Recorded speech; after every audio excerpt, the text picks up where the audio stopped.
ایک طرف بلوچستان میں کہیں بھی معیاری اسپتال موجود ہے، نہ ہی علاج کے لیے کوئی ضروری ادویات و مشینری۔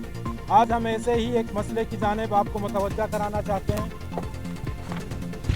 معزز صحافی حضرات، ہمارا تعلق فزیوتھراپی شعبے سے ہے، اور چونکہ کوئی بھی باشعور انسان فزیوتھراپی کی اہمیت، افادیت اور ضرورت سے انکار نہیں کر سکتا۔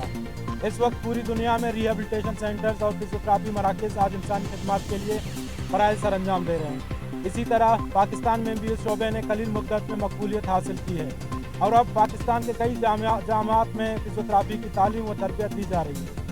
اسی طرح 2014 میں جامعہ بلوچستان نے پہلی مرتبہ فزیوتھراپی کے داخلوں کا باقاعدہ اعلان کیا، جس کے بعد سینکڑوں طلباء و طالبات اس شعبے سے منسلک ہو گئے اور تعلیم و تربیت حاصل کرتے رہے۔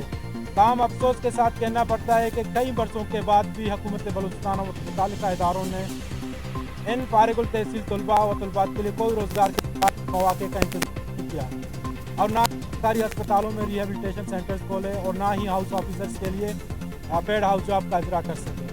انہی مسائل کو لے کر بلوچستان فزیوتھراپی ایسوسی ایشن مسلسل گزشتہ 5 مہینوں سے کوئٹہ پریس کلب کے سامنے علامت کی بھوک ہڑتالی کیمپ لگائے بیٹھے ہیں۔ حکومت بلوچستان اور متعلقہ اداروں کو ہر طرح سے اپنے مسائل سے آگاہ کرنے کے ساتھ ساتھ 6 دن گورنر ہاؤس کے سامنے دھرنا دیا، جس میں ہمارا ملاقات چیف ایگزیکٹو بلوچستان میر عبدالقدوس بزنجو سے ہوا، جنہوں نے ہمارے تمام مطالبات کو تسلیم کر کے نوٹیفکیشن جاری کرنے کو پورا کیا، مگر انتہائی پڑ رہا ہے کہ مسائل کو حل کرنے کے بجائے ہم پہ بے رحمانہ تشدد اور بے بنیاد دفعات لگائے گئے۔ آج 24 دن گزرنے کے باوجود نوٹیفکیشن کا اجرا نہیں کیا گیا۔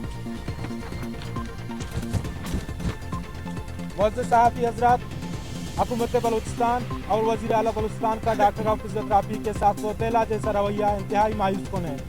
ان 5 مہینوں میں ہم لوگوں نے ہر دروازے پر دستک دی، مگر مایوسی اور نا امیدی کے سوا کچھ نہ ملا۔ اسی لیے ہم ایک بار پھر حکومت بلوچستان اور وزیر اعلیٰ بلوچستان سے پرزور مطالبہ کرتے ہیں کہ جلد سے جلد ہمارے مطالبات تسلیم کیے جائیں۔